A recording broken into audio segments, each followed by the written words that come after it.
শীতকালের ফল হচ্ছে কমলা লেবু। সবাই খুব আনন্দ সহকারে খায়, কিন্তু কিছু কিছু মানুষের মধ্যে দ্বিধাদ্বন্দ্ব থাকে যে তারা এটা খেতে পারবে কিনা। কিন্তু এটা জানিয়ে রাখি, কমলা লেবু কিন্তু ইমিউনিটি বুস্টিং এর জন্য বেস্ট, কারণ এটা citrus fruits, vitamin C rich.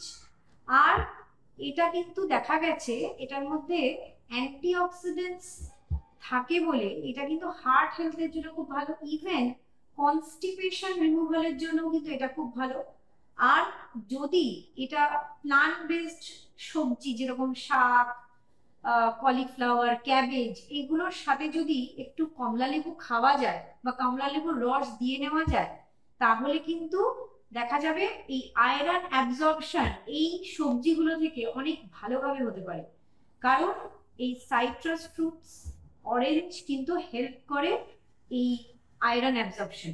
এছাড়াও যেটা হচ্ছে স্কিন গ্লো করতে সাহায্য করে। তো সে কারণে দেখতে পাচ্ছেন তো কতগুলো হেলথ বেনিফিটস। আর ডায়াবেটিক পেশেন্টরা যাদের একটু দ্বিধাদ্বন্দ্ব থাকে, তাদের জন্য বলে রাখি এটার কিন্তু লো গ্লাইসেমিক ইন্ডেক্স। সেজন্য হয়তো ফলের মধ্যেও যেহেতু সুগার তো থাকেই, তো সেজন্য রেগুলার খেলেন না, মাঝে মধ্যে আপনি একটা করে কমলা লেবু খেলেন, তাতে কোনো সমস্যা হওয়ার কারণ নেই। আর যাদের ডাইজেশন ইস্যুস আছে তারা খালি পেটে খেলেন না, এমনি মিড মর্নিং মিল হিসেবে একটা খেলেন। তো সেজন্য সবাই আনন্দ সহকারে কমলা লেবু এনজয় করুন, শীত এসে গেছে।